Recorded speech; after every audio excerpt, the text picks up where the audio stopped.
We look now more in depth into issues concerning children and the welfare of them in this country.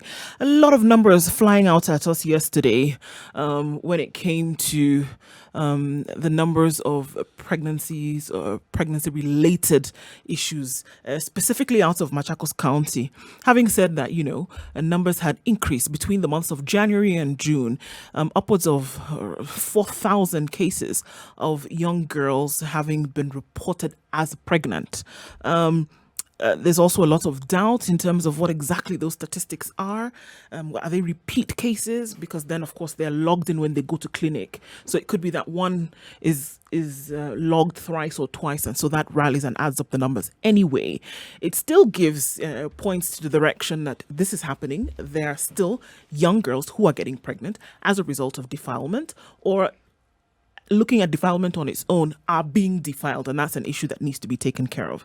We spoke about the justice system and the state of how children are being treated when it comes to then legal matters.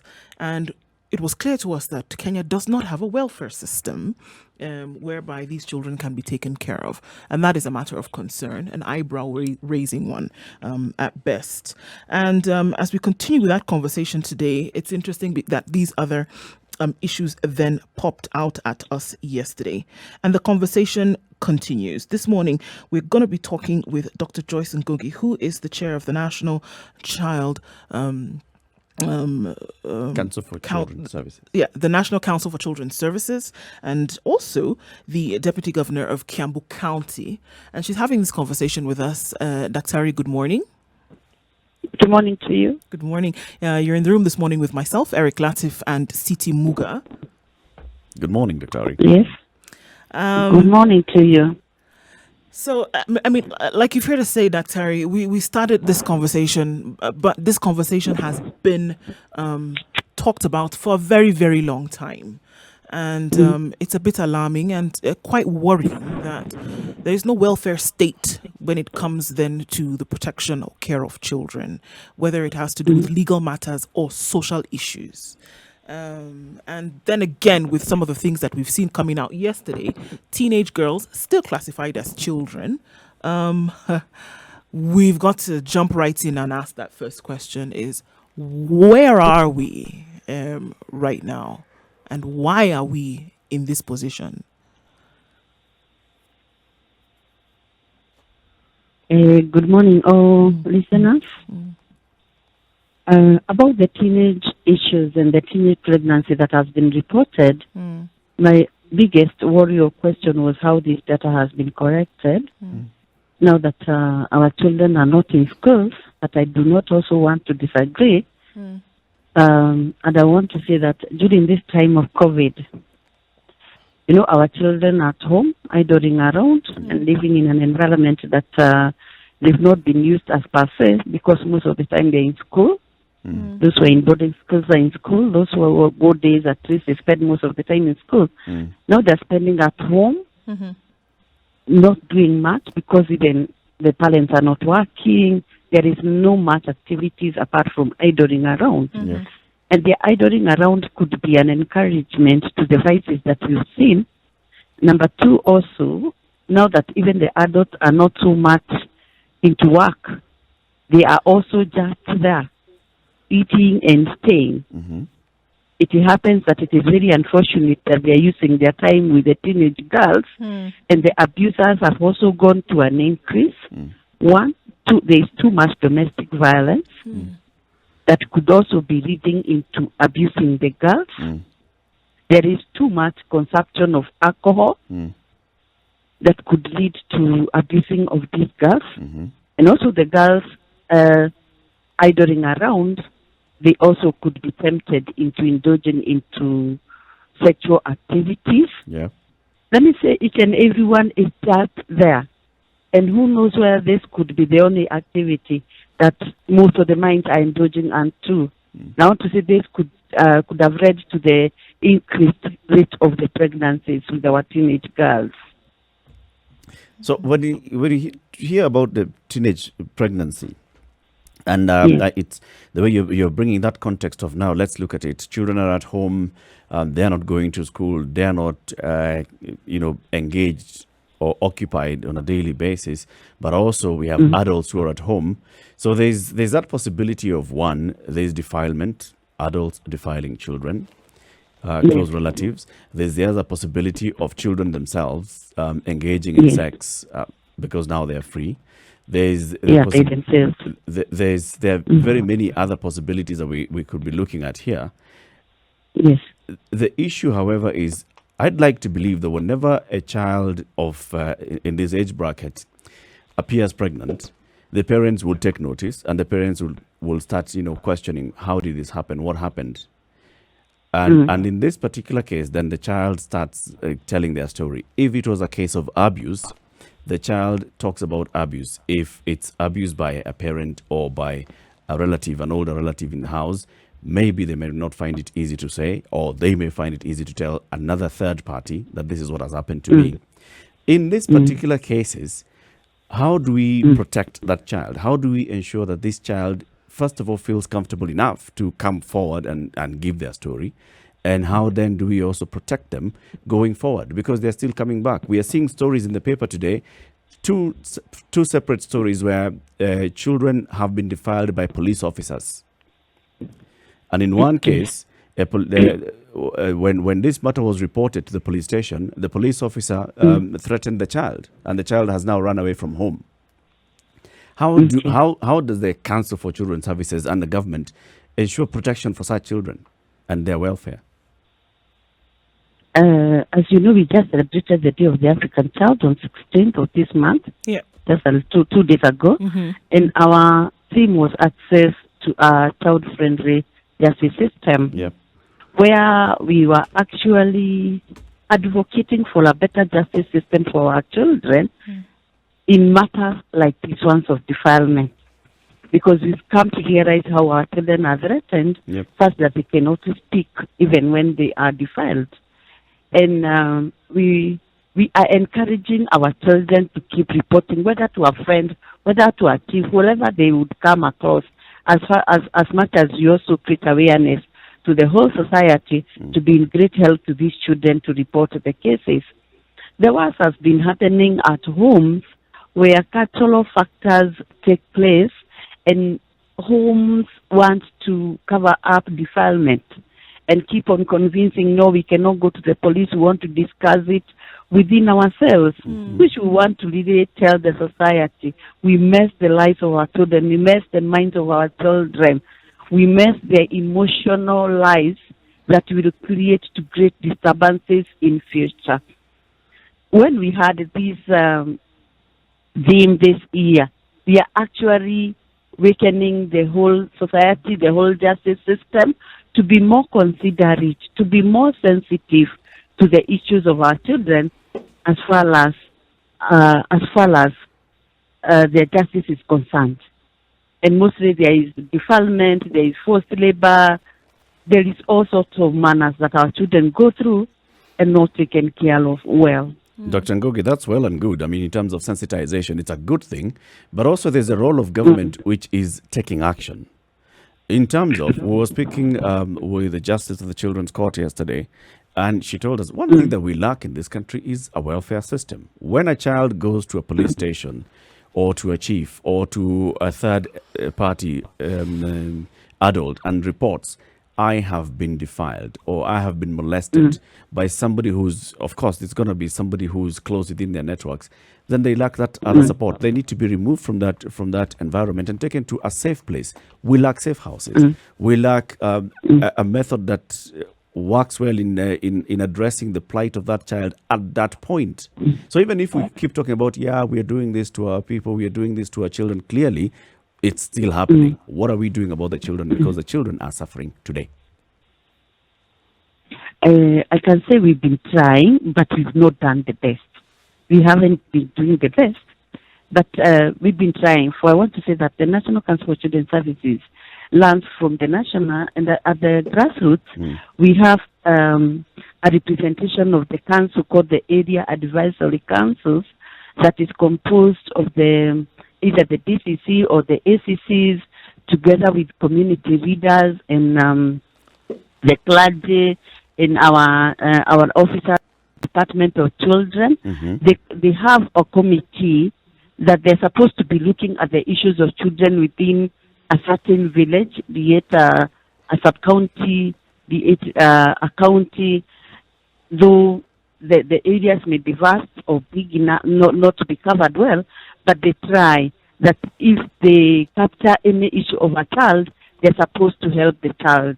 And within these areas, we have rescue centers, we have children homes, whereby we realize if we can come across a case like that, the child is supposed to be rescued and kept in some of our homes so that cases can be followed. And our children officers really try to follow up the cases.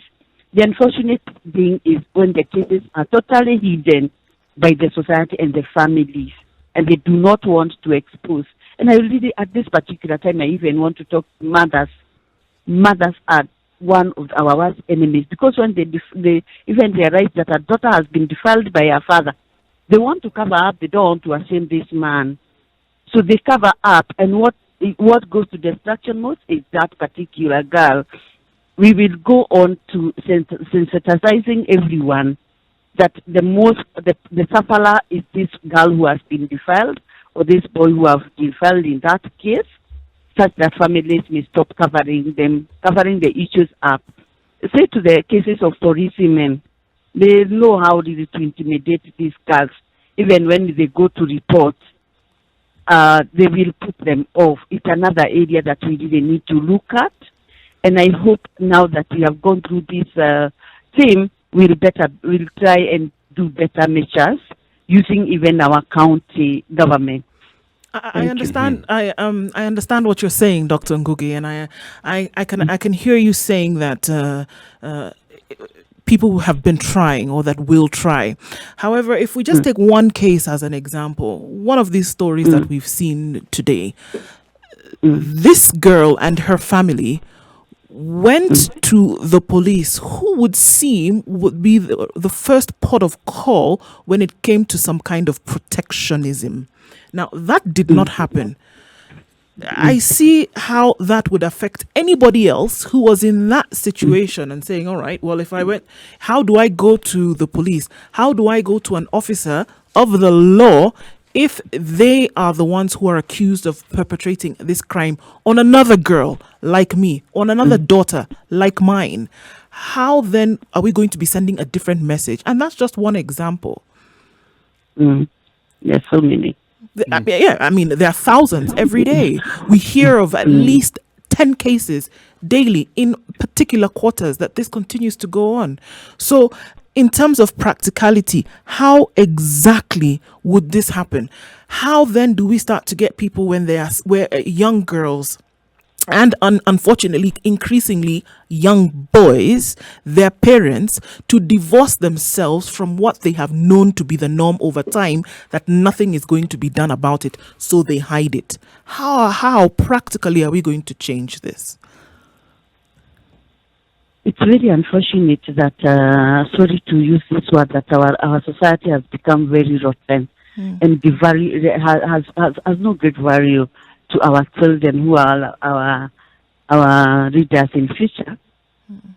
Because we find that even the caregivers, like the ones you have mentioned, or those who are supposed to be protecting the children as per se, are the ones abusing them. And it is only increasing our call to the whole society to be partakers of protecting the children and giving them their lives. Involving the religious leaders, and I know even in the religion, children are also abused even by the religious leaders. Sorry to say this, but we have only to increase a call from religious leaders to the judiciary, to the parents, to the Nyubakumi, to everyone around these children. The children have a value. That if all we would waken up and join hands and all stakeholders to make sure we protect these children and not defile them, or even help them wherever they have cases that they need to be helped. Actually, you mentioned that you have been trying. And unless, please correct me if I'm wrong, and you said you've set up what amounts to committees to sort of deal with these problems. Yes. Is there anything else you've done? They're called area advisory councils. Yes. The other thing we have done is that we have the rescue centers where we rescue those kind of children. We even have quite a number of teenage homes. Where are all these homes within this country? How many rescue centers countrywide, and where are they? The rescue centers are many. I don't have the number now. They're many. But for the teenage girls, like in Kiambu, we have 2. We have others in Coastal Region. We have a number. In Kware, we have a number. We have rescue centers for teenage girls. The children homes are so many in the whole country, whereby if we realize that a child needs to be rescued, we are able to place them in our home and try to follow up cases. And those that are rescued at least, we try to follow up the case. What does the rescue center comprise of? A rescue center. Yes. What is within? Yes. We have the caregivers. We have the social workers. And we have matrons. We send our officers of the Department of Children to keep visiting them. And we also have counselors. How does a child end up in a rescue center? I'm giving you this particular example. It's in the Standard this morning. An officer in rape claim. This is a case in Baringo North, where a 14-year-old girl claims that they were reported a case at Kinyach police station on June 11th, that a police officer had defiled this girl, and now the girl is pregnant. The police officer has threatened the girl. The girl has taken off from home, has run away from home. And the parents were really supporting the girl because they're the ones who took the case to the police station to report the police officer. So the girl has run away from. How does this girl end up in a rescue center near her in Baringo? If she's found by someone who knows about the rescue center, they would bring them to the rescue center. And now that the case is up, I'm sure our officers, officers in the Department of Children will take over to look for the girl and take the girl to a rescue center. And I'm sure they will help follow up the case for the girl. So if in case you're not aware of where this rescue center is... sorry. Sorry, so if an individual is not aware of where this rescue center is, for example, and then they left again in the hands of the police? If they're not aware. Yep. We leave to whoever they would meet of good heart that would place them to the rescue centers.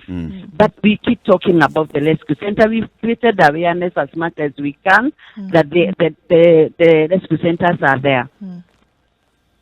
There's conversation that's happened around, like what now Makueni has done, setting up the first safe house for women and girls who are running away from. Let's now talk about just the girl child who is in such a situation. We hear and we understand that we do not have safe houses across the country. We don't have a welfare system that comes in and takes care of such people. Yes, we've got these rescue centers, but the rescue center is, if you know about it, then you'll end up here, then you'll be taken care of for a while. What's the structure? Because you are the chair of an organization that is actually created by statute, and the mandate of the National Council for Children's Services is to advocate for children's rights, to ensure that the rights of a child are taken care of from beginning to end. In the case of defilement, that we are seeing a rapid rise in the cases of defilement, especially for these adolescent girls who end up pregnant, their life is changed, and then they are not getting the kind of support that they need. What is it that the organization is doing to improve the situation? I would want, first of all, to congratulate the Governor of Makueni for the home that they started to take care of the teenage girls.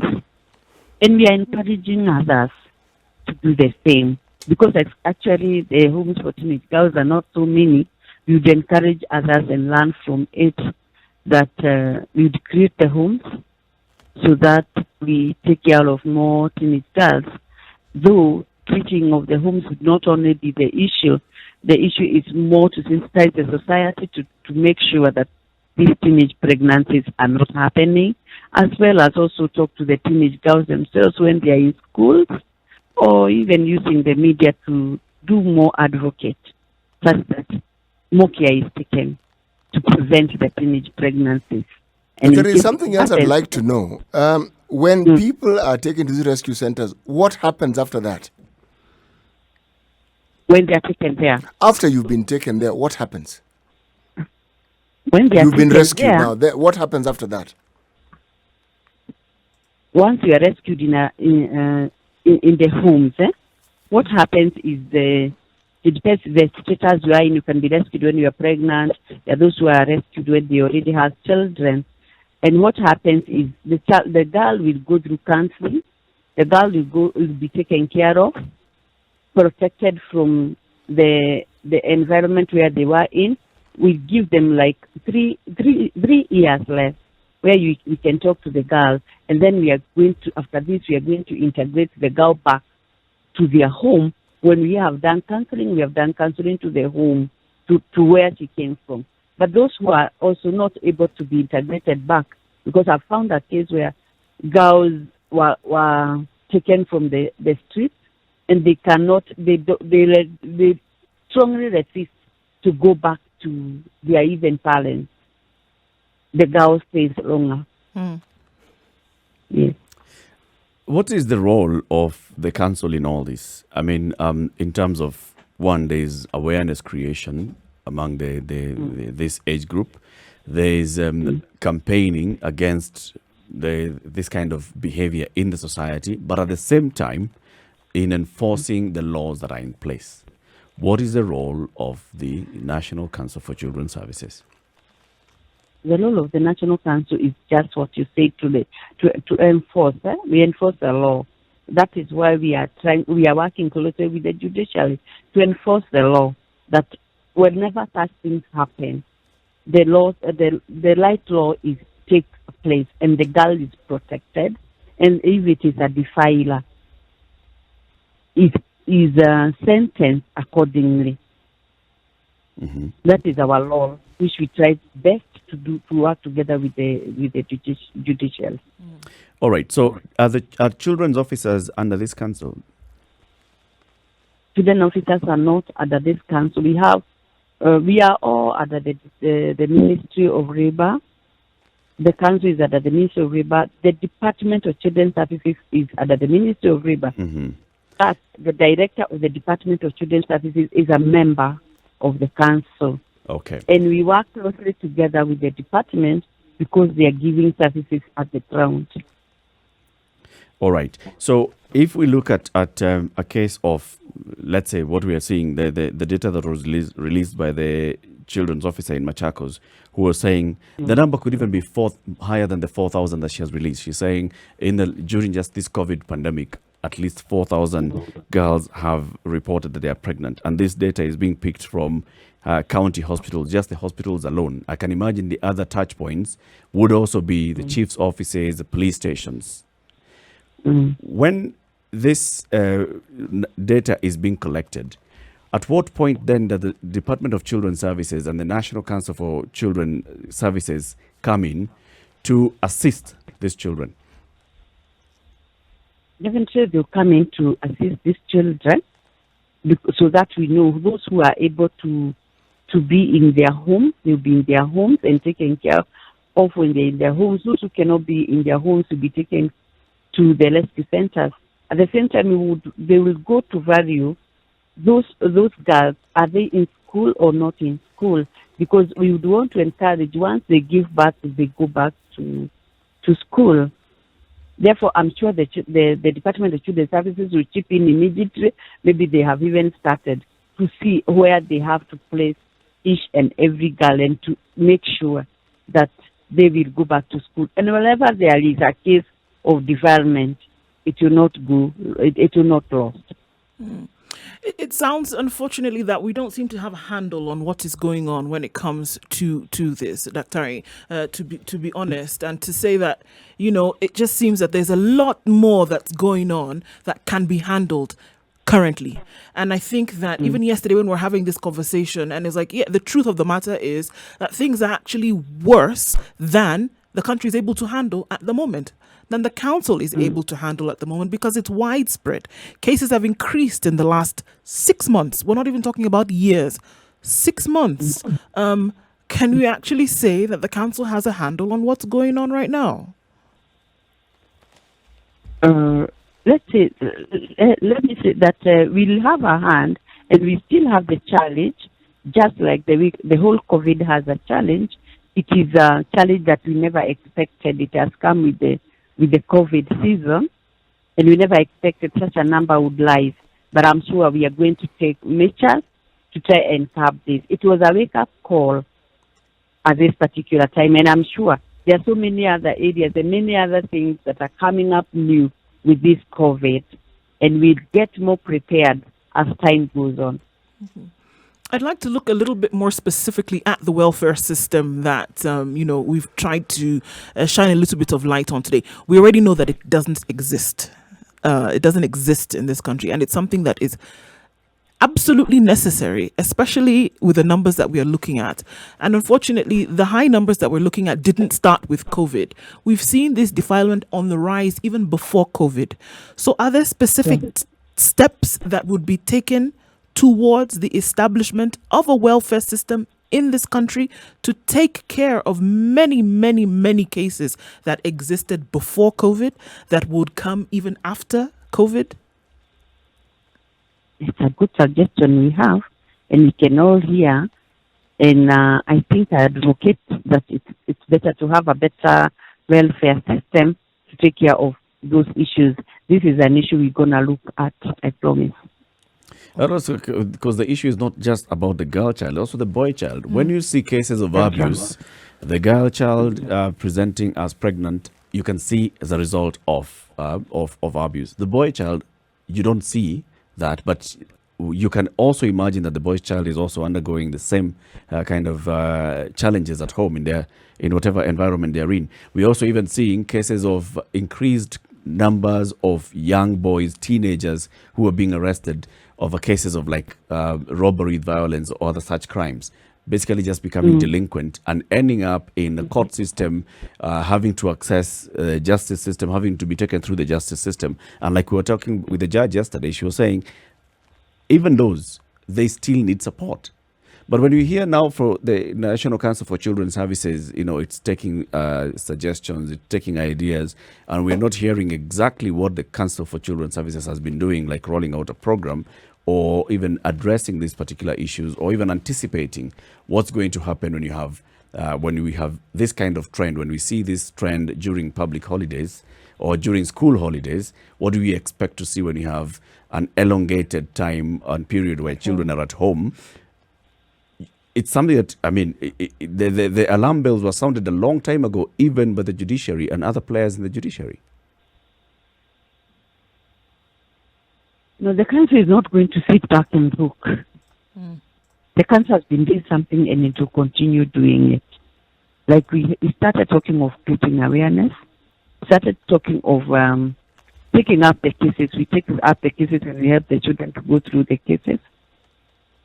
And now I have talked about this increasement, which is a wake-up call that we will do better than what we have been doing, but we've not been quiet on it. We thank you very much, Dr. Joyce Ngugi, for speaking to us. Dr. Joyce is the chairperson of the National Council for Children's Services. She's also the deputy governor of Kiambu County. Have you seen this kind of data also coming out of Kiambu? Yes, I saw it on WhatsApp groups, and I'm here to confirm. I saw Kiambu that it has 3,800. First of all, I want to confirm how the data is being corrected. Today I want to do those findings and see how the data is corrected, and of course how true the data could be, but I'm not denying. And I'll start checking at the Kiambu data. Okay. Thank you very much, Dr. Joyce Ngugi, for speaking to us. Thank you, Dr.